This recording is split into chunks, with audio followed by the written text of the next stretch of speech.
dónde viene la pendiente? Viene de la tangente. ¿Dónde se vio la tangente? En geometría y trigonometría. ¿Cómo se definía la pendiente en geometría y trigonometría? A través de la función trigonométrica tangente, donde se calculaba la división de la longitud de dos ángulos. Esto me lleva a que se cambia, porque no hay triángulos rectángulos, y por eso se maneja como la diferencia de las ordenadas entre la diferencia de las abscisas. Las ordenadas son verticales, las abscisas son horizontales. Les expliqué hace rato de dónde salía la derivada. Ahorita no tiene sentido que se lo vuelva a explicar. Lo verán en cálculo diferencial. Pero sí lo importante es que esta pendiente, esta tangente, siempre es con respecto al eje horizontal positivo, o sea, el que va hacia la derecha. En otras palabras, en geometría analítica estamos entonces haciendo alusión, estamos hablando de las abscisas positivas. Acuérdense que no se llama eje de X, se llama abscisa, que generalmente para la explicación lo manejamos o lo simbolizamos con una X, pero no se llama eje de las X. Y después les había dicho que este sentido de las manecillas de reloj provino porque así se movía el reloj de sol en el hemisferio norte, y de ahí se quedó que debe de ser el sentido hacia allá, las de las manecillas de reloj. Precisamente por eso va 1, 2, 3, 4, 5, 6, 7, 8, etc., ¿no? Pero el sentido que vamos a tomar para medir los ángulos siempre es en sentido contrario. De ahí surge el torque. El torque es la fuerza que hace girar, pero esos torques son positivos cuando están en sentido contrario de las manecillas de reloj, y hablaremos de torques negativos en sentido de las manecillas de reloj, que eso es lo que viene de geometría euclidiana y hay que tenerlo bien claro. Entonces, ¿qué hay que tener bien claro? Y la parte fundamental de esta insistencia es que aquí aparece una alfa, y esa alfa es con respecto al eje positivo y en sentido contrario de las manecillas del reloj. Ahora bien, vamos al tema. El tema que vamos a ver, que les voy a explicar, es el cálculo de el ángulo entre dos segmentos o dos rectas. Acuérdense que los segmentos están definidos por dos puntos y en una recta está el segmento. ¿Alguien se acuerda qué es un ángulo? 24. 24. Es la abertura que tienen desde un vértice. La abertura que tienen dos rectas. Más o menos 35. 35. Es la figura formada por dos rayos que tienen el mismo origen. Ok, muy bien. Es la figura formada por dos rayos. Muy bien. Eso es un ángulo. Acuérdense también que el ángulo está haciendo alusión a el área que está entre. Toda esa área es el ángulo, que es lo que está comprendido entre los dos lados del ángulo. Que hay que tener bien clara esa definición, ¿no?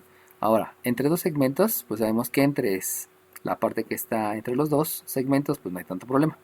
Pero deben de tener en cuenta que va a haber segmentos que pudieran estar así. Por lo tanto, me están definiendo un ángulo obtuso. Y ahí es donde debemos de tener cuidado cuando estamos calculando el ángulo. Primeramente, para poder calcular el ángulo, deben de considerar las dos rectas se van a cruzar. Y si se cruzan, se forman ángulos. ¿De qué tipo? ¿Alguien sabe cuántos tipos de ángulos hay aquí? 27. 27, dime 27. 27, dime. ¿Alguien más? Dígame. 34. 35. Ángulos externos y ángulos internos. No. ¿Alguien más? 34. 24. ¿Me dijiste 24? Sí. 24, dime. Opuestos al vértice y suplementarios. Ok, muy bien. Hay ángulos opuestos por el vértice y hay ángulos suplementarios. Hace ratito dijo su compañera que ángulos internos y externos. No, ese solamente es entre paralelas o en una circunferencia. Y ahorita esta bolita que hice solamente fue para preguntar ahí qué había, ¿no? Bueno, sabemos que estos ángulos se llaman opuestos por el vértice porque son dos ángulos que tienen un vértice común, comparten los lados y están de frente. Esos son opuestos por el vértice. También sabemos que los ángulos opuestos por el vértice son estos que están aquí y estos que están aquí. Y también sabemos que son ángulos suplementarios este y este, porque son ángulos que suman entre los dos 180 grados y también son adyacentes. Adyacentes quiere decir que comparten un lado. Estos ángulos también son suplementarios, estos ángulos también son suplementarios y estos ángulos también son suplementarios. Recuerden que todos esos conceptos son de geometría euclidiana, pero se los deben saber. O sea, no es pretexto que fue el semestre que entra, no, se los aprendieron el semestre que entra y es para toda su vida. No solamente es para pasar la materia, ¿no? Bueno, entonces, si yo quiero calcular este ángulo, voy a cambiar un poquito la figura porque no quiero que se vayan a confundir. Si yo dibujo dos segmentos, mejor los escribo así porque se ve un poquito mejor. Lo que no quería es que pareciera horizontal, a eso me refiero, ni vertical. Entonces ustedes pueden calcular este ángulo. Pero si calculan ese ángulo, fíjense cómo también están calculando este ángulo, porque son opuestos por el vértice, y los opuestos por el vértice deben ser congruentes. Por lo tanto, para calcular ese ángulo, debe de ser en sentido contrario a las manecillas del reloj. Eso quiere decir que el sentido debe de ser hacia allá, y el sentido debe de ser hacia allá. Ese sentido es el adecuado para medir el ángulo. Eso implica que esta recta que estoy marcando aquí, esa es la recta 1, porque de ahí parte, y a donde está llegando es la recta 2. O sea, la recta 1 está asociada a la pendiente 1 y la recta 2 está asociada a la pendiente 2. De esa manera podrán ustedes obtener el ángulo entre las dos rectas. Pero si yo más o menos sigo la misma figura, el ángulo que yo deseo calcular es este que estoy marcando y que obviamente es el mismo que el de abajo, porque son ángulos opuestos por el vértice, lo primero que debo determinar es el sentido contrario de las manecillas de reloj, que es tal cual lo estoy marcando, y el sentido contrario de las manecillas de reloj, tal cual lo estoy marcando. Acuérdense de cómo está el reloj, entonces debe de ser en sentido contrario. Si les cuesta trabajo, pues nada más pónganle, pues esta manecilla está apuntando, por tanto el sentido contrario es para allá, ¿no? Y esta manecilla está apuntando como para el 8, por eso va de 8 al 2, es en sentido contrario. Vayan más o menos haciendo la asociación con la posición que ustedes tienen con los con la carátula del reloj. Ahí eso lo deben de tener presente. Que tenga números o un reloj de muñeca, de pulsera, que también tenga números para que lo tengan más presente, ¿no? Es una buena opción. Entonces, en este caso, van a tener esta que es la recta 1, porque de aquí es donde está iniciando. Y la otra va a ser la recta 1, obviamente está asociada a la pendiente 1, y la recta 2 obviamente está asociada a la pendiente 2. Fíjense cómo para este ángulo de acá, de todas maneras se sigue cumpliendo que esta es la recta 1 y que esta es la recta 2. O sea, aunque lo esté escribiendo de este lado, de todas maneras es la recta 2, y aunque lo esté escribiendo de este lado, de todas maneras es la recta 1. O sea, no importa cuál quieran obtener, considerando ángulos opuestos por el vértice. Lo mismo aquí. Aquí declaré que esta es la pendiente 1, pero si se dan cuenta aquí ocurre lo mismo. De todas maneras, sigue siendo esta la recta 1 y esta es a donde llega el ángulo. Por lo mismo, de todas maneras, es la recta 2 asociado a la respectiva pendiente 1 y pendiente 2. No importa cuál sea la posición del ángulo que está puesto por el vértice. Permítanme tantito. No. Y listo. Entonces, estas consideraciones que les acabo de mencionar es para que ustedes puedan calcular de una manera adecuada el ángulo. Ahora bien, en algunas ocasiones les van a dar resultados positivos. Si les dan resultados positivos, aquí ya vamos a hablar del resultado, el resultado que ustedes les dan, si el resultado es positivo, quiere decir que te está dando el ángulo agudo. Pero si cuando ustedes hagan el cálculo el resultado es negativo, quiere decir que también te están dando el ángulo agudo. Pero ese ángulo agudo, entonces, está hablando del ángulo suplementario. En otras palabras, el ángulo que tú estás buscando no es un ángulo agudo, sino lo que estás buscando es un ángulo agudo. La tangente siempre te va a dar el resultado del ángulo agudo. Por eso si te da negativo, es indicio que el ángulo que tú estás buscando es un ángulo obtuso y por eso te da el signo negativo. Eso ya es interpretación. Eso quiere decir que si ustedes quieren calcular este ángulo, lo que les va a dar de resultado va a ser un ángulo negativo. Y ese ángulo negativo, lo único que quiere decir es que te está dando el otro, el que va en sentido de las manecillas del reloj. Pero hasta ahí, ¿no? Eso es algo que tienen que aprender, que tienen que entender y que no se preocupen si les da positivo o negativo. Obviamente hay que tener cuidado con todo lo que es el cálculo, ¿no?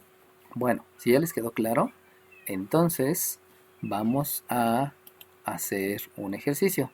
Número 1, tenemos A, que resulta que A es de coordenadas 1,5.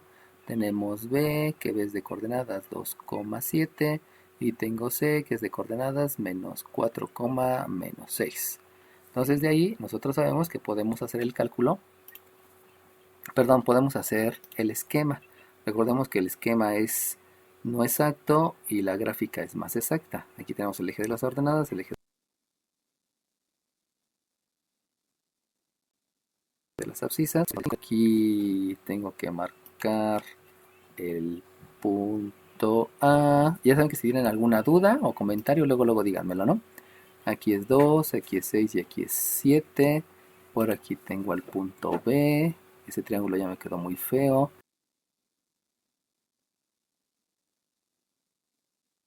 Voy a cambiar, vamos a ponerle que es para que se note un poquito más, ¿no? Este va a ser un menos 3,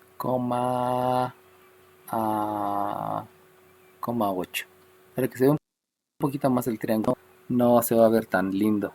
Aquí es menos 1, menos 2, menos 3. Y aquí es 8, 1, 2, 3, 4, 5, 6, 7, 8. Entonces, por aquí está el punto C. Y si se dan cuenta, pues tengo un triángulo que hace eso, que hace eso y que hace eso. Ahora bien, si ustedes observan, hay 3 ángulos. Esos 3 ángulos, yo necesito pues empezar a calcular uno o el otro. Hagan de cuenta que voy a calcular este ángulo. Si voy a calcular ese ángulo, recuerden que debe de ser en sentido contrario de las manecillas de reloj. Por lo tanto, el sentido debe de ser así. Acuérdense que si no les queda claro y no lo ven inmediatamente, piensen en manecillas. Esta es una manecilla que apunta como por el 5. Esta es una manecilla que apunta como por el 4. Por eso debe de ir del 5 al 4. Recuérdense solamente la carátula del reloj. Esta es la importante. Si entienden bien la carátula del reloj, pues ya nada más es como que asignar dónde debe de ir las manecillas, ¿no? Entonces, de ahí surge que yo debo de tener una pendiente 1. Y esa pendiente 1 va a ser la pendiente del segmento CA. Porque si ustedes se dan cuenta, de este está partiendo el ángulo. Acuérdense que esta declaración obedece a lo que ustedes quieran. Puede haber dicho AC o CA, no importa, ¿no? No importa en la figura, o sea, no importa lo que vean aquí. Lo que importa es cómo la declaren. Y de manera similar, entonces se van a dar cuenta que para ese ángulo, vamos a escribirlo aquí, para el dejen utilizar la simbología que aprendimos en geometría euclidiana. Para el ángulo que comienza en A, tiene el vértice en C y termina en B, voy a tener una pendiente 1 que es la pendiente del segmento CA. Eso lo estoy viendo de la figura. Y también voy a tener una pendiente 2, donde esa pendiente 2 va a obedecer a, déjenlo hago un poquito más para acá, la pendiente 2 va a obedecer a una pendiente que es del punto C al punto B. Así yo estoy obteniendo las pendientes. Y obviamente, ya que declaré cuáles son las pendientes, pues yo ya puedo hacer la sustitución. Esta sustitución obedece precisamente a los puntos, obedece precisamente a la sustitución que voy a hacer de las abscisas y de las que necesito escribir dónde van las abscisas y dónde van las ordenadas. Ok, y entonces, ¿sí siguen viendo el pizarrón blanco? Porque aquí como que me falló algo. Sí, profe. Ok, va que va. Sí, profesor. Va que va. Ahí nada más. Lapsus. Eso quiere decir entonces que la pendiente 1 se va a calcular. Ya se me cerró, ya decía yo que iba a ocurrir algo. Ahorita se los vuelvo a compartir. Les digo, luego oprimo el botón secundario del mouse y Y ocurren estas situaciones. Gracias a Dios se guarda de manera inmediata y automática y no hay pérdida de información. Bueno, se los vuelvo a compartir porque a mí se me cerró. Ay, entonces como acá. Ok, listo. Según yo ya se lo estoy compartiendo. A lo mejor van a tardar un ratito en verlo. Entonces aquí me queda entonces que la pendiente 1 se va a calcular como la ordenada de la C menos la ordenada de la A, porque acuérdense que es lo que sube, con respecto a lo que avanza, que es la abscisa de la C menos la abscisa de la A.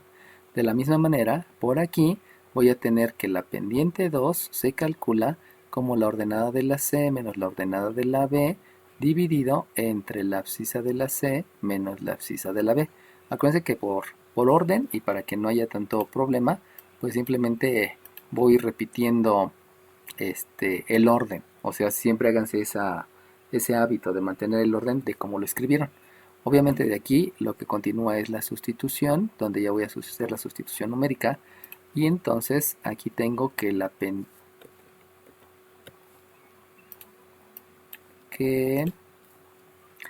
pendiente 1 se va a calcular como la ordenada de la C, que yo estoy viendo que es un 8, menos la ordenada de la A, que estoy viendo que es un 5. Recuerden que la ordenada es que se escribe en segundo lugar, entre la abscisa de la C, que es un menos 3, menos la abscisa de la A, que es un 1. Vamos a hacer de una vez lo de la pendiente 2. La pendiente 2 es la ordenada de la C, que también es un 8, menos la ordenada de la B, que es un 7, dividido entre la abscisa de la C, que es un menos 3, menos la abscisa de la B, que es un 2. Saben que ahí no es necesario escribir paréntesis porque la multiplicación ya está indicada. El menos continuada del 1 pues está indicando que hay una multiplicación. De ahí, entonces, lo que yo me doy cuenta es que debo de aplicar, en este caso, pues primeramente jerarquía de operaciones. ¿Por qué jerarquía de operaciones? Porque sabemos que primero vamos a hacer las operaciones que están entre paréntesis. La raya de fracción es un paréntesis, que implica que primero hay que hacer la del numerador. La raya de fracción es un paréntesis, que implica que después hay que hacer la del denominador. De ahí me doy cuenta que en el numerador, como los números tienen diferente signo, lo que voy a aplicar va a ser una ley de la resta, y en el denominador, como tienen el mismo signo, voy a aplicar una ley de la suma. Y si se dan cuenta, repite lo mismo para lo que yo tengo en la pendiente 2. Entonces, de aquí obtengo que la pendiente 1 es un 3 entre un menos 4. De una vez vamos a aplicar la ley de los signos para no estar escribiendo cosas de más. Y si aplico la ley de los signos, entonces esto me va a quedar un menos 3 sobre 4, porque aquí me da positivo por la ley de la suma, aquí me da negativo por la ley de la resta, perdón. Y luego la división de los signos, la división de dos signos diferentes es negativo, la de dos signos iguales es positivo, y de ahí ya tengo el respectivo resultado, ¿no? Entonces aquí me queda un menos 3 cuartos. Ahora bien, vamos a verificarlo. Acuérdense que como es negativa, el segmento de izquierda a derecha se debe de ver que baja.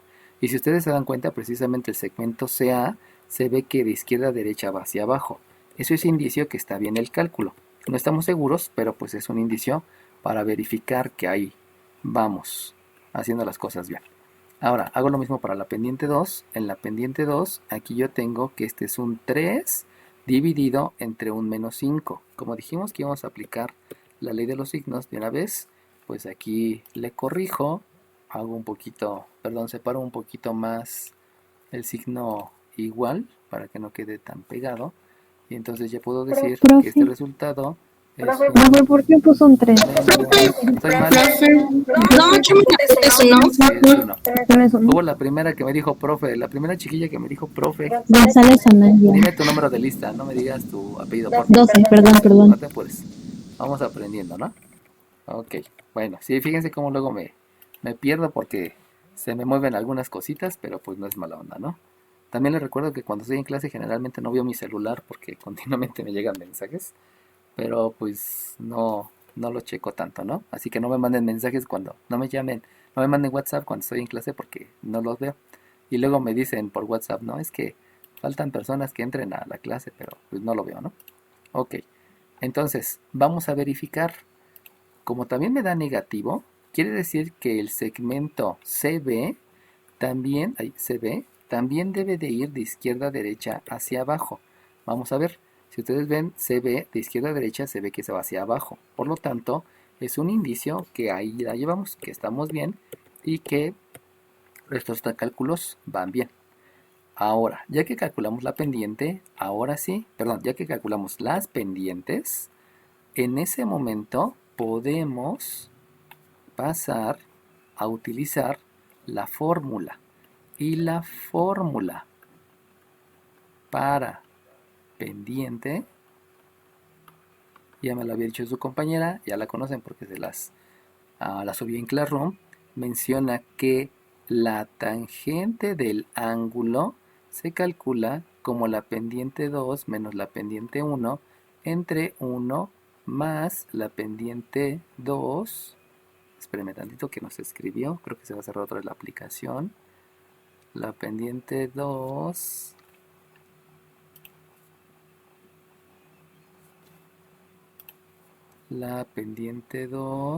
por la pendiente 1.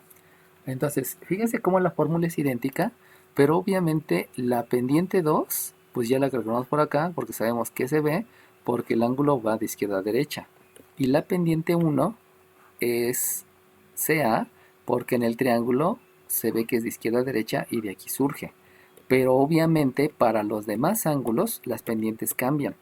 Por eso hay que tener mucho cuidado en cómo lo estoy calculando. Ahora, la parte importante es esta. Este ángulo alfa y este ángulo alfa, son diferentes. ¿Por qué son diferentes? Porque este ángulo alfa está haciendo referencia a la horizontal positiva y este ángulo alfa está haciendo referencia al ángulo que está aquí, entre los dos ángulos.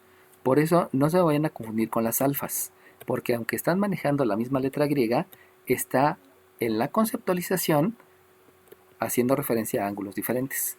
Esa conceptualización es la que deben de tener cuidado para que no vayan a caer en alguna imprecisión, por favor.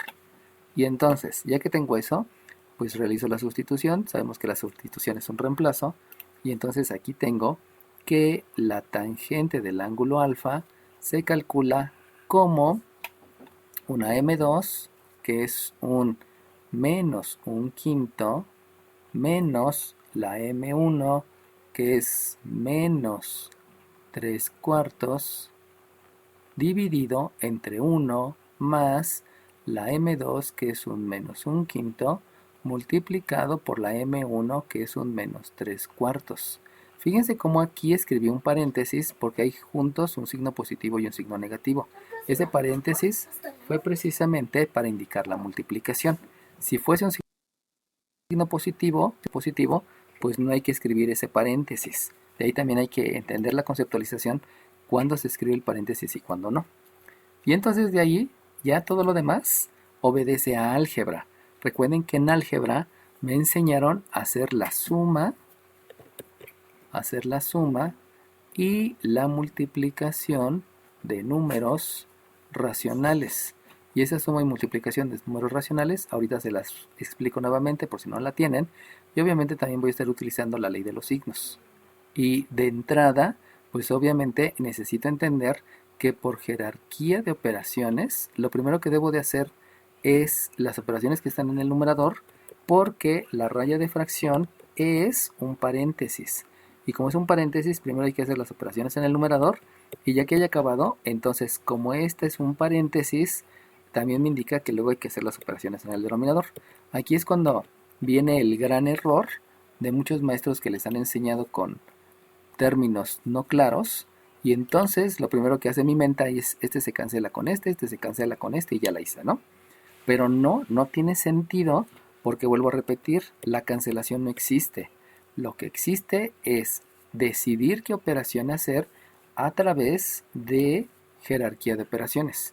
Y la jerarquía de operaciones, insisto, la raya de fracción es un paréntesis, la raya de fracción es un paréntesis, y por eso primero debo de hacer las operaciones que están en el numerador y posteriormente las que hay en el denominador. Por lo tanto, aplicando esos conceptos, aquí tengo que la tangente del ángulo es, este menos con este menos es un más. Como es un más, necesito utilizar la ley de la resta. Pero como son números racionales, lo primero que debo de calcular es el mínimo común múltiplo. Y si ustedes se acuerdan, el mínimo común múltiplo es un 20. ¿Por qué es un 20? Porque es el múltiplo más pequeño de estos dos números. El típico 4%, que a veces no es directamente la multiplicación. Eso solamente hay que recordar lo que vimos desde la primaria. Y yo divido el mínimo común múltiplo entre el denominador, el cual me va a dar por resultado un 4, y obviamente ese 4 por el menos 1, por ley de los signos, aquí me queda un menos 4. Hago lo mismo con el siguiente número. Aquí tengo un 20, tengo un 4, la división me da un 5, y el 5 por el 3 me va a dar un 15. Considerando la ley de los signos, eso me va a dar un más 15. ¿Alguna pregunta en lo que hice, chiquitos? Si nadie va a abrir el micrófono, es indicio que no. Así que le seguimos. Ahora vamos con el denominador. Si vamos con el denominador, pues lo primero que tengo que darme cuenta es que aquí hay un 1. Pero como ahí está un 1, vamos a dejar de escribir el 1 y vámonos primero a la ley de los signos. Aquí hay un más, aquí hay un menos, aquí hay un menos. Por leyes de los signos me debe de dar signo positivo, porque estoy multiplicando signos diferentes e iguales. Entonces aquí me da un positivo, y luego, por lo que yo sé de la multiplicación de números racionales, este es un 1 por 3, que es 3, y es un 5 por 4, que es 20. Por lo tanto, puedo ahí escribir directamente que esto es 3 sobre 20. Eso es el resultado de la multiplicación. Y ahora bien, este 1, como es un entero, yo puedo decir, a ver, el entero yo lo puedo dividir en medios si son 2 medios. Lo puedo dividir en cuartos si son 4 cuartos. Lo puedo dividir en octavos si son octavos. Lo puedo dividir en 16avos si son 16avos. Entonces, para simplificar todo lo que estoy haciendo, para que sea más preciso, vamos a representar el entero como 20 veinteavos. ¿Por qué como 20 veinteavos? Pues porque aquí tengo el mismo denominador, y con eso ya estoy logrando que la siguiente operación sea mucho más rápida, porque tengo un mismo denominador, y cuando son fracciones comunes, pues la suma es más rápida. ¿Qué es lo que voy a aplicar ahora? Pues otra vez. Profe, tengo una duda. Dime. ¿Por qué 20 veinteavos? Porque en un entero tú vas a tener 2 medios. En un entero tú vas a tener 4 cuartos. En un entero tú vas a tener 8 pedacitos si lo divides en 8. En un entero, si vuelves a dividirlo esto en más, pues va a resultar que vas a tener 16avos. En otras palabras, el entero tú lo puedes representar como la división de dos números los que tú quieras. 5 entre 5, 7 entre 7, 17 entre 17, como tú quieras. Entonces, debido a eso que aprendimos en el kinder, porque esto es del kinder, y que obviamente hay que irlo recordando para que se den cuenta desde dónde vienes, pues yo simplemente aplico ese concepto. Y ese concepto es que si tú divides dos números iguales te da la unidad, o también viene el concepto del kinder, donde si tú tienes un pastel y se lo partes en dos, son dos partes, son dos medios. Si lo partes en tres, entonces tienes 3 partes de una división de 3. Y de ahí proviene. ¿Sale bien? Sí, gracias. Ok, va que va. Entonces, acuérdense que... Profe, yo también tengo una duda. Dime. No supe qué hizo en el menos 4 más 15 sobre 20. Use una suma de números racionales. Acuérdense que en muchos lados, bueno, en muchos maestros deficientes, les dicen, haz el producto cruzado. Pero el producto cruzado ni existe, ¿no? Nunca ha existido el producto cruzado más que para la división de números. Pero pues eso es muy malo la explicación. ¿Cuál es el procedimiento? Primero calcula el mínimo común múltiplo. ¿Cómo calculas el mínimo común múltiplo? Pues lo calculo, eso es de tercero de primaria y de quinto de primaria. Multiplicas el 5 por el 4 y te da el 20. Ya que te da el 20, ese es el mínimo común múltiplo. Ahora, lo que tú tienes que hacer es dividir este mínimo común múltiplo, dividirlo entre el primer denominador. Por lo tanto, ese 20 lo divido entre el 5, resultado es 4, lo multiplico por el de arriba y por eso me da un menos 4, porque aquí hay un menos y hay que utilizar ley de los signos. Y posteriormente, el mínimo común múltiplo, que es 20, lo divides entre 4, que te da 5, ese 5 lo multiplicas por 3 y por leyes de los signos, aquí te queda el más 15, que fue el 3 por 5 con el positivo. ¿Sale bien? Sí, profe, gracias. Ok, ¿de qué? Acuérdense que hay muchos conceptos previos y esos, insisto, pueden ser desde el kinder, pero no quiere decir que sean cualquier apelativo que quieran. Lo único que quiere decir es que hay que recordarles el concepto. No se preocupen si tienen alguna, algo no claro, ¿no? Ahora bien, por jerarquía de operaciones, yo sé que este es un paréntesis, indicando que aquí hay que hacer primero esa operación. Pero como este es otro paréntesis, también me indica que hay que hacer primero esa operación. Y esa operación me lleva entonces a hacer una ley de la resta. Y hago porque los signos son diferentes. Por lo tanto, lo que debo de hacer ahí es que se mantiene el denominador. Y como son signos diferentes, se deja el signo del mayor, que es el positivo, y entonces viene la resta de los dos números, quedándome un 11, me da un 11 veinteavos. En el denominador es más fácil, porque como son fracciones que tienen el mismo denominador, pues lo único que hay que hacer es sumar numerador con numerador y dejar el mismo denominador. En otras palabras, ahí lo que me va a dar por resultado es un 23 veinteavos. ¿Qué fue lo que hice? Aplicar el concepto de suma de fracciones comunes con el mismo denominador y acá la ley de la resta. Obviamente cuando estoy haciendo la suma con números, pues los dos son positivos y obviamente aquí debo de agregar que utilice la ley de la suma. Y entonces, si ustedes se dan cuenta, pues esto ya estuvo súper fácil porque el concepto que sigue es uno que ya hemos manejado muchas veces, que se denomina división de números racionales. No se llama ley del sándwich, es división de números racionales. Si alguien me pone ley del sándwich, lo voy a reprobar. Por favor, no escriban ley del sándwich porque es un concepto muy, muy mal utilizado de personas que no manejan adecuadamente el lenguaje español. La división de números racionales me menciona que lo que yo debo de multiplicar es los extremos. Multipliquen los extremos y a ese resultado de esa multiplicación lo dividen entre el producto de los medios. La gran ventaja que ahorita va a ocurrir es que se van a dar cuenta que es un 11 multiplicado por un 20 dividido entre un 20 multiplicado por un 23.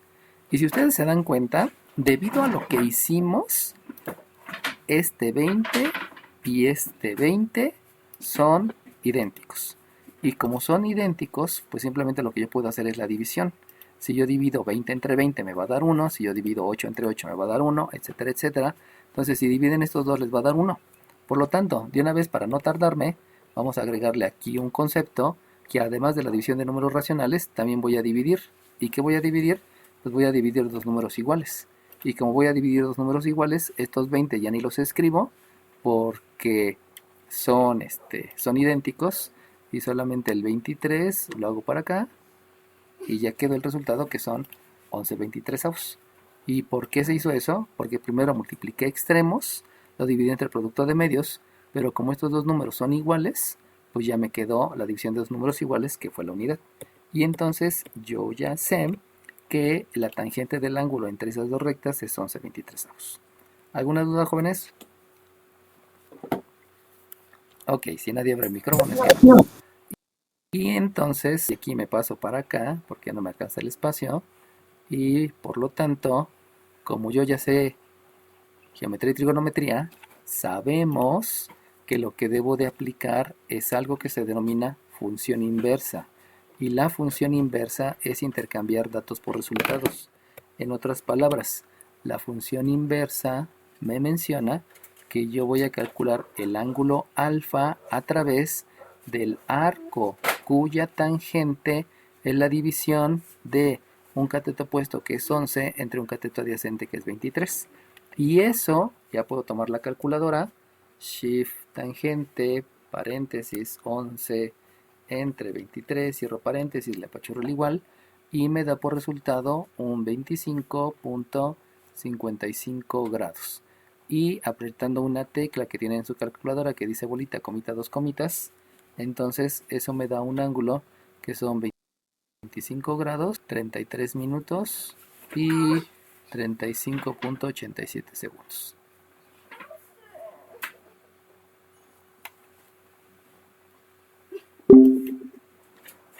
a las calculadoras, no es único, es como los coches, todos los coches tienen diferente la disposición de sus instrumentos de medición, también en las calculadoras.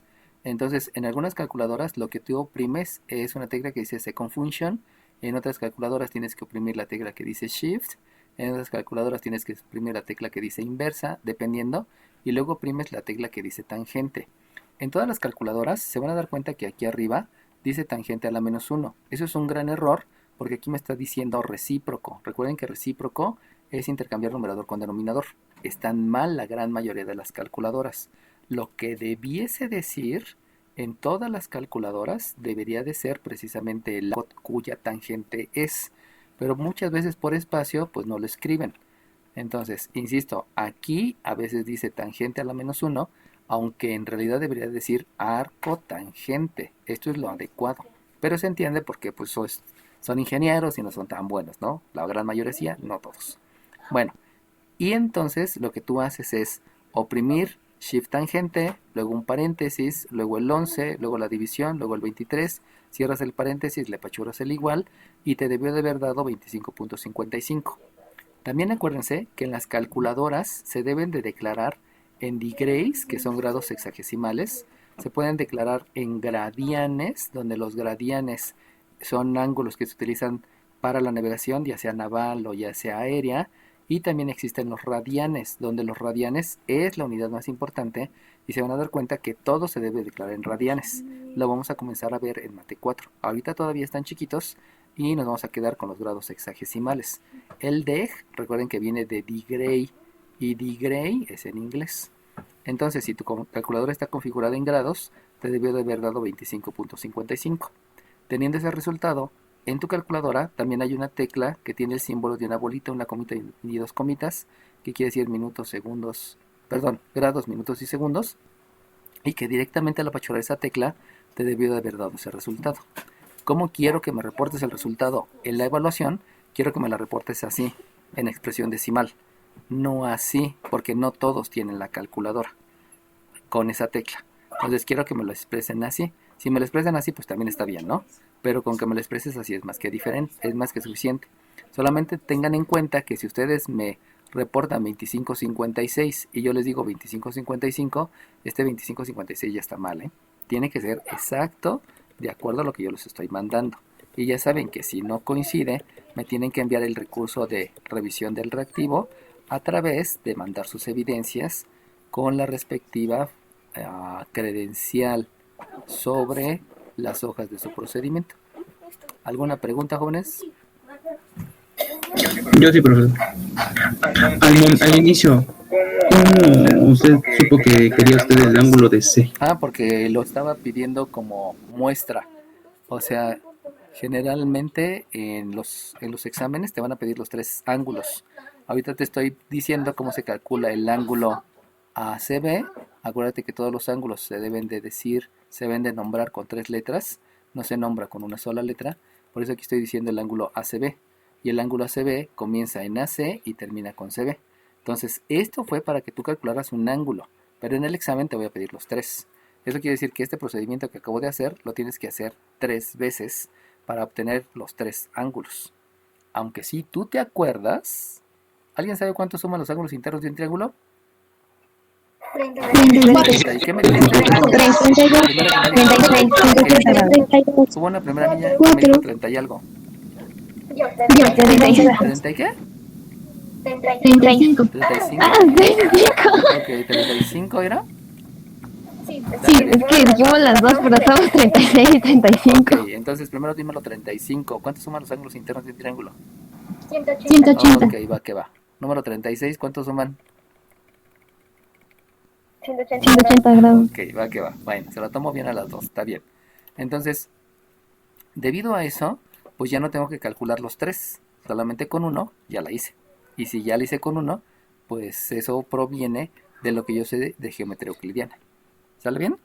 ¿Cómo supe que era el ángulo C? Simplemente es como ejemplo.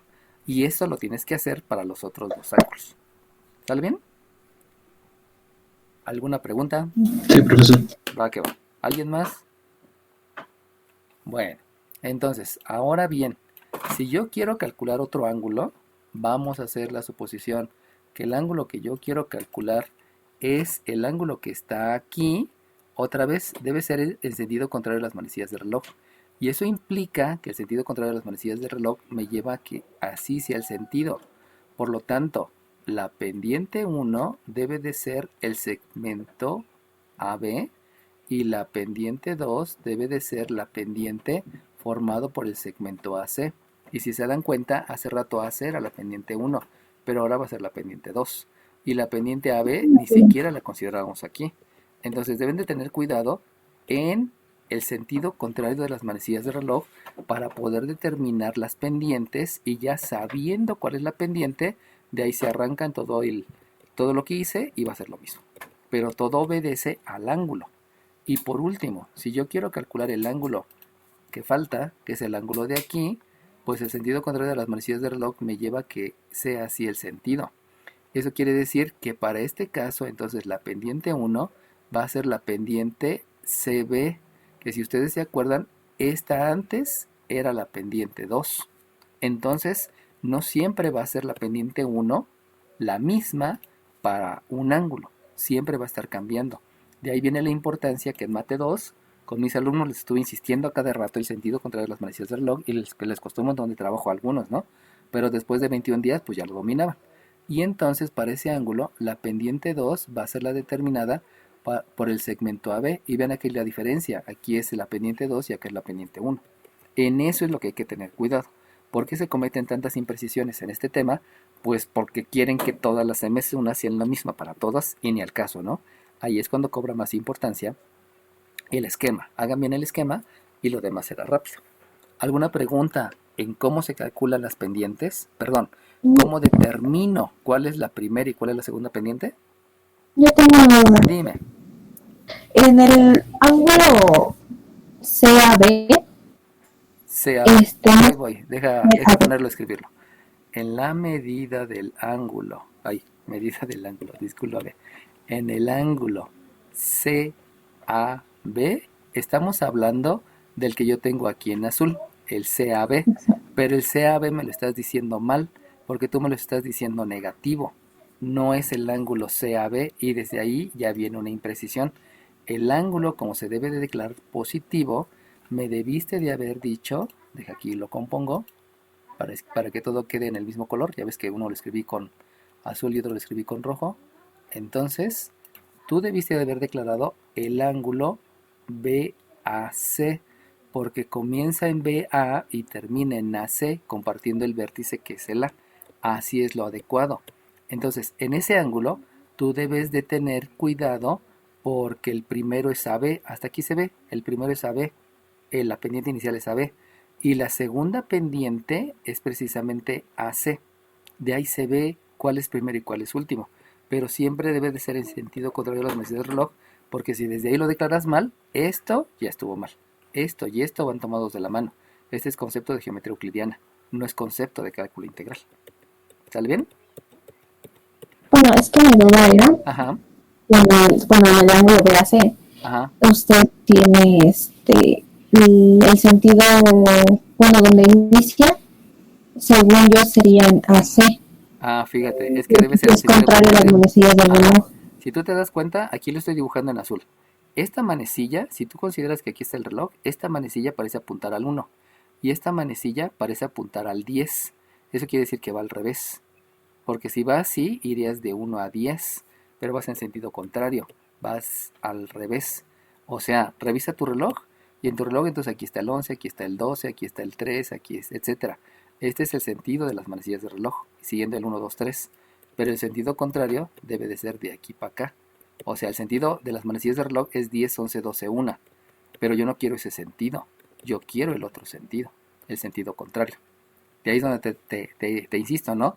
Dibuja tus manecillas y poco a poco ese concepto que lo debiéramos de haber tenido desde primaria, porque en primaria nos lo enseñaron, se ha perdido porque la gran mayoría de nosotros vemos la hora en el celular y en el celular ya dice 12:25, ¿no? Y no vienen las manecillas para nada. Por eso en Europa lo han dicho, ¿no? O sea, los smartphones están disminuyendo el nivel intelectual de nuestros chicos, Por eso en Europa preferentemente no se le da un smartphone a un niño hasta los 18 años, ni tampoco una lap hasta los 18. Aunque pareciera que regresáramos a la época de las cavernas, ¿no?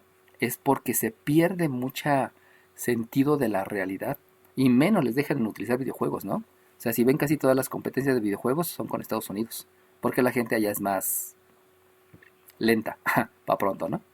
Bueno, ¿alguien más? Sale bien. Si no hay otras dudas, solamente vayan practicando todo esto, porque insisto, ¿no? Son conceptualizaciones que no son de geometría euclidiana, sino son conceptualizaciones de temas anteriores. Bueno, voy a dejar de compartir. Obviamente esos otros ángulos, practíquenlos, háganlo para practicar, no porque me los tengan que mandar, practíquenlos. Dejamos de... Bueno, no dejo de compartir. Dejen ver si se puede. Voy a presentar otro lienzo en blanco.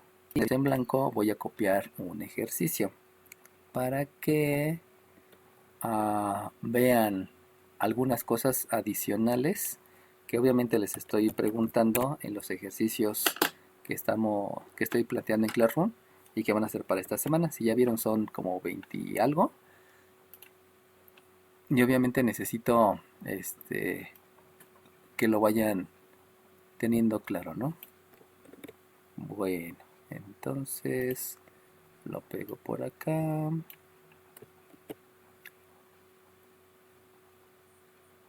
Espérenme tantito, apenas se está pegando la imagen. Ya no se pegó. ¡Ja! Voy de nuevo. Espérame.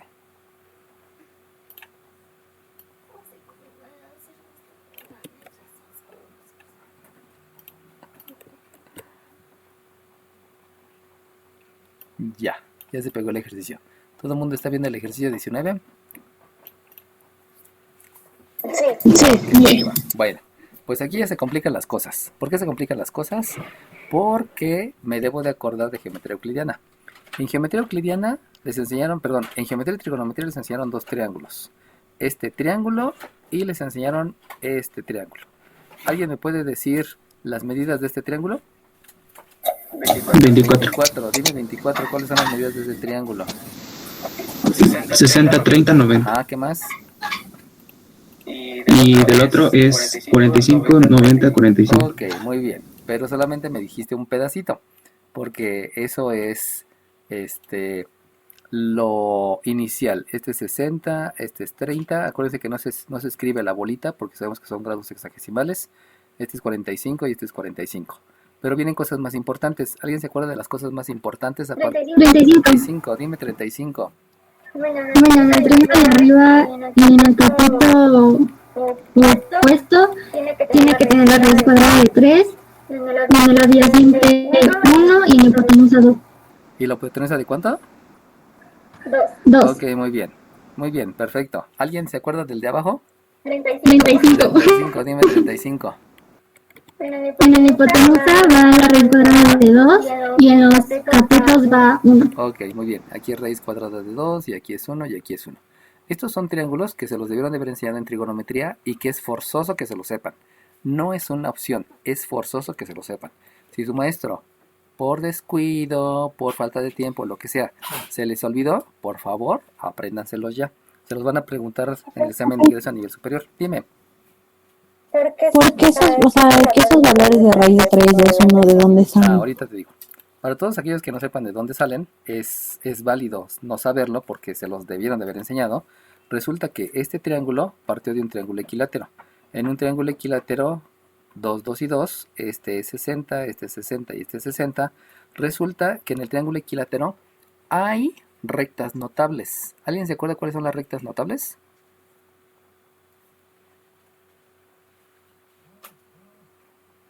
Ok, las rectas notables son la mediana, la mediatriz, la altura y la mediana. En el triángulo equilátero resulta que la altura coincide porque es perpendicular. La mediana coincide porque pasa por el punto medio. La bisectriz coincide porque estos ángulos son iguales. Y la mediatriz coincide porque pasa por el punto medio y además es perpendicular. Como todas coinciden en el triángulo equilátero, las 4 rectas notables coinciden, entonces si yo parto a la mitad, quiere decir que en lugar de 2 me va a quedar 1 y quiere decir que en lugar de 60 me va a quedar 30. De ahí, y obviamente este 2 pues sigue siendo 2. De ahí es donde viene ese triángulo. Eso, insisto, se los debieron de haber enseñado en geometría y trigonometría. Si no se los enseñaron, ya saben que proviene de un triángulo equilátero, donde el triángulo equilátero se parte a la mitad y llegan a eso. Ahora bien, del triángulo equilátero resulta que este vale 2 y este vale 2. Pero por teorema de Pitágoras, un cateto al cuadrado más el otro cateto que no conocen al cuadrado les da la hipotenusa al cuadrado. Eso implica que el cateto que no conocen al cuadrado es un 4 con operaciones inversas les da 1. Por lo tanto, el cateto es una raíz de 3, que es el valor que está aquí. De ahí vienen esos valores. Entonces, esos triángulos que se deben de aprender de memoria para siempre, o sea, siempre se los van a pedir, hasta cuando están ustedes en, ¿cómo se llama? En cirugía estética, se van a dar cuenta que cuando estamos hablando de la nariz y hablamos de la narina, entonces resulta que estos valores en la cirugía, en los cirujanos plásticos, estos valores vienen para acá, que son los que generalmente tenemos en nuestra nariz. Y que es curioso, ¿no? Eso es muy curioso. Entonces, son valores que se van a manejar siempre. Por eso es bueno que se los aprendan. Ahora bien, ¿de dónde surge este triángulo? Pues este es un triángulo isósceles que mide 1 y mide 1. Por lo tanto, si es un triángulo isósceles, estos ángulos son idénticos, que deben ser 45 y 45. ¿Por qué? Porque la suma de los ángulos internos de un triángulo debe de ser 180. Por eso este mide 90 y los otros dos miden 45. Por eso este mide 30 más 60, 90 y con este son los 180, que también se cumple lo de geometría euclidiana. Entonces, al aplicar el teorema de Pitágoras, resulta que un cateto al cuadrado más el otro cateto al cuadrado me debe de dar la hipotenusa al cuadrado que no conozco. Eso implica que 1 al cuadrado, aplicando definición de potencia, es multiplicar 2 veces al 1 por sí mismo. Esto me queda 1 más 1 igual a hipotenusa al cuadrado. Y por propiedad reflexiva, esto me queda que la hipotenusa es 2 y por operación inversa es raíz de 2. Por eso aquí la hipotenusa es raíz de 2. De ahí, insisto, eso se los debieron de haber enseñado en geometría y trigonometría. Y también les debieron de haber dicho que como 2pi radianes es lo mismo que 360 grados sexagesimales, eso quiere decir que pi radianes es lo mismo que 180 grados y por lo tanto 60 grados es la tercera parte del radián. Eso implica que este ángulo de 60 grados también se le conoce como pi tercios.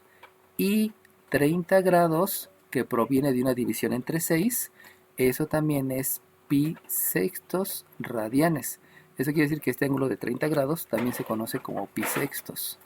Y este 90, de lo mismo que tengo por acá y de la proporción, quiere decir que si dividen entre 2 al 180, este es pi medios. Este es pi medios también. Y para llegar a 45 grados, lo voy a poner un poquito aquí abajo. Para llegar, aquí dejé poner una división, para poner 45 grados, es porque este 180 lo divide entre 4 y eso implica que entonces es pi cuartos de radianes. Por lo tanto, este ángulo es pi cuartos y este ángulo también es pi cuartos. Todo eso lo vieron ustedes en geometría y trigonometría, porque también debieron de haber visto ecuaciones trigonométricas y las ecuaciones trigonométricas se basan en radianes. Si no lo vieron, pues es buen plan, hay que ponerse a estudiar porque se los van a preguntar en cálculo diferencial. A mis alumnos llegamos hasta ecuaciones trigonométricas y pues vimos todos los temas. Si quieren revisar algún tema, véanlo en la lista de reproducción del grupo 2 y M6 del semestre pasado para que les queden claros esos conceptos que van a ser necesarios en cálculo diferencial. ¿Sale bien? ¿Alguna otra duda antes de comenzar con el ejercicio? Ok, entonces, fíjense bien, me está diciendo por acá. El ángulo medido desde la recta L1 hasta la recta L2 es de 60 grados. Eso quiere decir que quién sabe dónde estén, porque no me lo dicen, pero aquí tengo dos rectas, donde esta es L1, donde esta es L2 y este ángulo mide 60 grados. Eso es lo que me están diciendo. Si se dan cuenta, aquí no me dan coordenadas de puntos, por lo tanto no puedo hacer un esquema, pero sí también pudiera decir esto, ¿no? que esta es la recta 1 y que esta es la recta 2, y de todas maneras esto es 60 grados. O sea, las dos figuras pueden respaldarme, sustentarme lo que me están diciendo en el enunciado. Ahí hay que tener cuidado, que ya no estoy haciendo ni siquiera un esquema, estoy haciendo un dibujito que me ayude, ¿no? Pero me están diciendo que la pendiente de L1 es raíz de 3. Me están diciendo que esta L1 tiene una pendiente 1 que es raíz de 3. Y entonces ya se puso más interesante el asunto, porque en el ejercicio pasado las pendientes eran números racionales y este es un número irracional. Y si es un número irracional, como que ya me dio miedo, porque tengo que racionalizar el denominador, tengo que racionalizar el exponente, tengo que racionalizar el radicando, que son tres conceptos que aprendí también en álgebra, y que si no lo aprendí en álgebra, en geometría y trigonometría me ayudaron a hacerlo. Y entonces me dicen, ¿cuál es la pendiente de L2? Y entonces, ya me dio miedo, porque no me están diciendo nada de la gráfica. Por lo cual, directamente me voy a la fórmula. Y la fórmula de la fórmula de el ángulo entre dos rectas o segmentos, esa ya me la sé. Y la fórmula menciona que la tangente del ángulo se calcula como la pendiente de la recta del segmento 2 menos la pendiente del segmento 1 entre 1 más la pendiente del 2 por la pendiente del 1. Pero si se dan cuenta, aquí no tuve que calcular las pendientes porque ya me las dan. Y eso es otra manera de tener ejercicios para que vayan practicando cómo se resuelve esto. Vamos a la sustitución. ¿Qué quiere decir sustitución? Quiere decir reemplazar. Por lo tanto, ¿sabemos cuánto vale este ángulo? Pues sí, porque este ángulo es 60 grados. Y si sabemos que ese ángulo vale 60 grados, entonces aquí escribo tangente de 60 grados porque es el ángulo que me están declarando acá en el enunciado que se tiene entre las dos rectas, entre los dos segmentos. De ahí es donde la importancia de saber leer, ¿no? Porque entendiendo el lenguaje español, observo que aquí es un 60, que es este 60 que estoy sustituyendo, que estoy reemplazando. Luego, resulta que viene un reemplazo de M2. Y si ustedes observan, precisamente aquí me están preguntando, ¿cuál es la pendiente de L2? Pues no sé, solamente sé que es de M2. Menos, ¿cuál es la pendiente de M1? ¡Qué miedo! Es raíz de 3. Pues te aguantas, es raíz de 3, ya, ni modo, no te quejes, son números irracionales, ya no hay mayor que decir, ¿no? Entre 1 más M2 por M1, que es raíz de 3. ¿Alguien tiene alguna duda en lo que estoy haciendo? Porque se ve raro, pero no está raro, solamente estoy haciendo lo que hice hace rato. Ok, entonces, ya que tengo eso, pues ni modo, tengo que hacer lo que me están diciendo. ¿Qué me están diciendo? Pues aquí con mis ojitos de la cara estoy viendo que debo de calcular la tangente de 60. Y entonces me acuerdo de mi triángulo. Y mi triángulo que les acabo de decir, este de 60 y este de 30 y este de 90, tiene un lado que mide 2, tiene un lado que mide 1 y tiene un lado que es raíz de 3.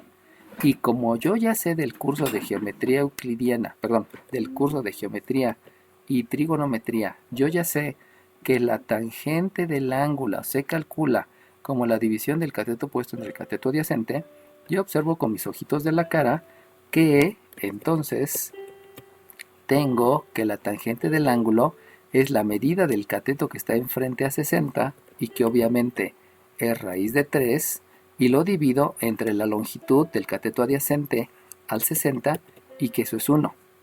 Por lo tanto, por mis conocimientos previos de geometría y trigonometría, yo puedo entonces decir que ya calculé la tangente de 60 y la tangente de 60 es raíz de 3 entre 1, pero raíz de 3 entre 1 pues sabemos que solamente es raíz de 3.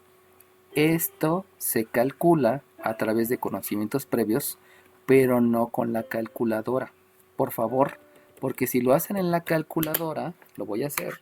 Si pongo tangente de 60, me pone que el resultado es 1.73, 20, 50, 808, y como ya dijimos que no se van a utilizar expresiones decimales, pues entonces ya está mal el ejercicio porque estoy utilizando una expresión decimal dentro del cálculo cuando eso no se hace. Eso se hace hasta el final del problema. Pero como este es un ejercicio, pues no se permite el uso de las expresiones decimales porque tenemos que manejar números racionales o números irracionales. Pero los números decimales no existen. No existe el número decimal. Existe la expresión decimal.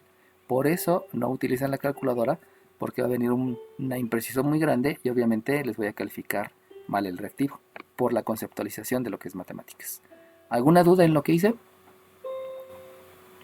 Ok, si no tienen dudas continúo y entonces quiere decir que pues M2 sigue siendo M2, la raíz de 3 sigue siendo raíz de 3 porque dijimos que no podemos utilizar la calculadora para calcularlo y aquí es 1 más raíz de 3 por M2. ¿Por qué lo intercambié? Pues porque ustedes saben que primero van los coeficientes y luego van las variables. En otras palabras, el concepto que aplique ahí simplemente es acomodar cómo se debe de escribir. Pero ese acomodo se debe a que los términos, sabemos que primero va el signo por el coeficiente por la variable. Esa es la razón por la que lo escribí de esa manera. Y entonces, si se dan cuenta, ya me dio miedo porque aquí hay algo que no he manejado. Sin embargo, sabemos que existe la jerarquía de operaciones. Y si ustedes se dan cuenta, estos se deben de hacer primero la resta porque aquí hay un paréntesis. Por lo tanto, primero hay que hacer la resta de arriba y luego la suma de abajo. Pero yo me doy cuenta en el numerador que no son términos semejantes. Entonces, basándome en el concepto de términos semejantes, yo no puedo hacer esta resta. Obviamente, si alguien me dice raíz de 3 con raíz de 3 se cancela, pues ya está mal. ¿Por qué está mal? Porque no existe la cancelación. ¿Por qué está mal? Porque por jerarquía de operaciones primero hay que hacer la resta y luego hay que hacer la suma. Por lo tanto, todo aquel que me haga esto, pues ya, adiós, ¿no? No supo la conceptualización adecuada. Y entonces, reviso el denominador, tampoco son términos semejantes, porque este es un número y este es una variable, por lo tanto no son términos semejantes. Y entonces voy al concepto de operaciones inversas. Este está dividiendo, la operación inversa es que va a multiplicar al numerador, pero me doy cuenta que entonces debo de aplicar la propiedad distributiva. Y si aplico la propiedad distributiva, esta multiplicación se va a distribuir entre los elementos de la suma. Y entonces, vamos a empezarle. Esta raíz de 3 por este 1, pues sigue siendo la raíz de 3.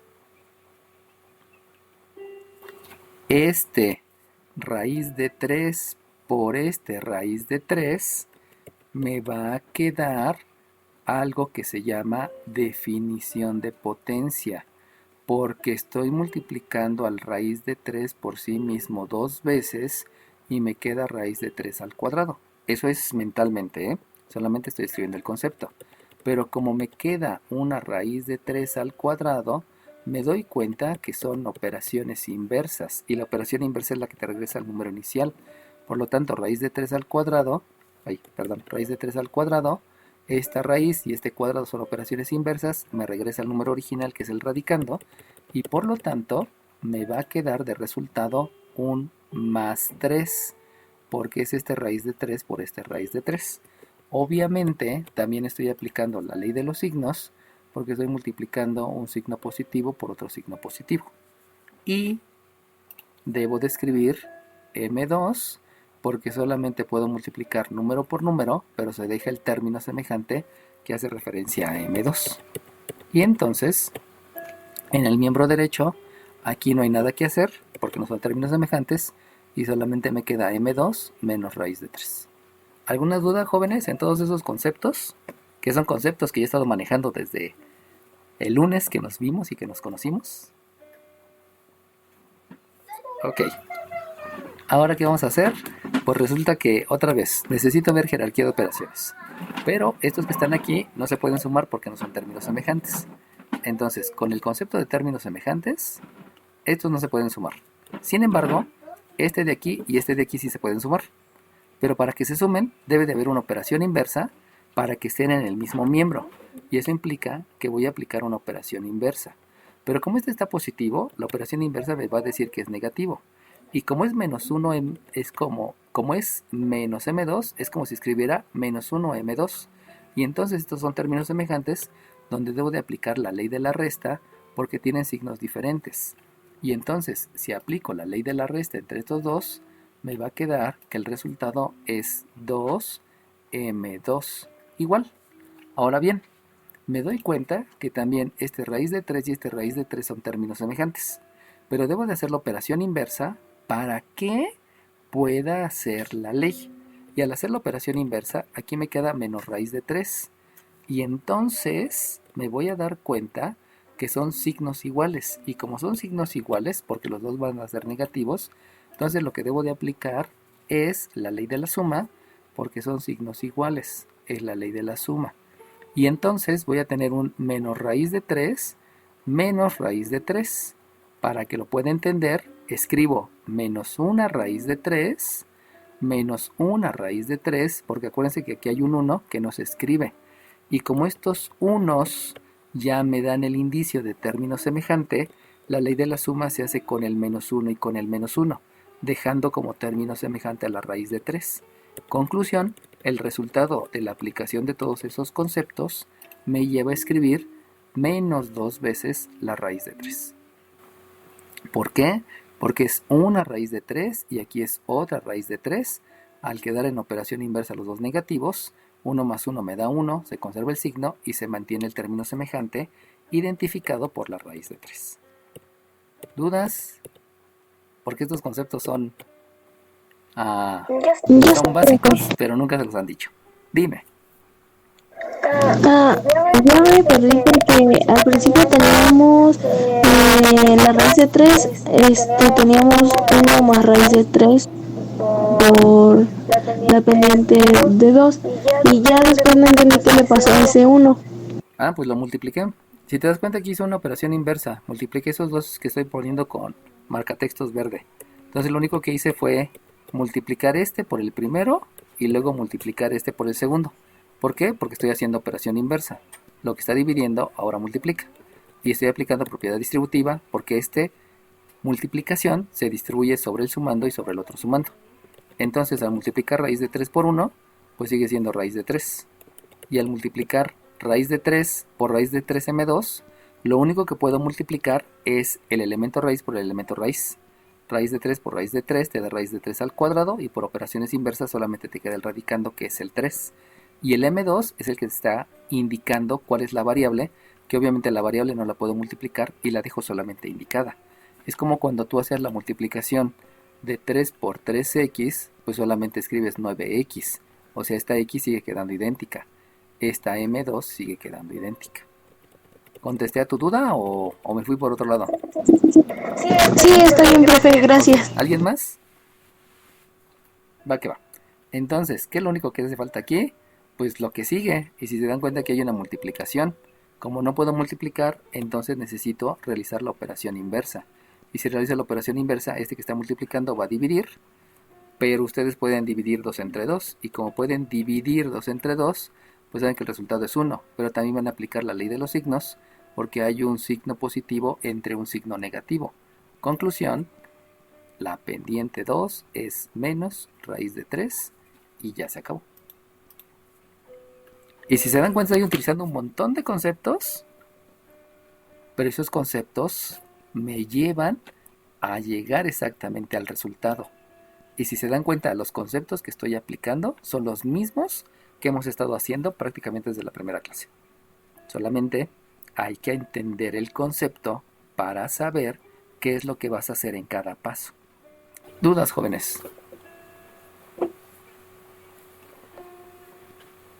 Ok, sale bien. Si ninguno tiene duda y todos estamos bien y todos lo que sea, de tarea para ahorita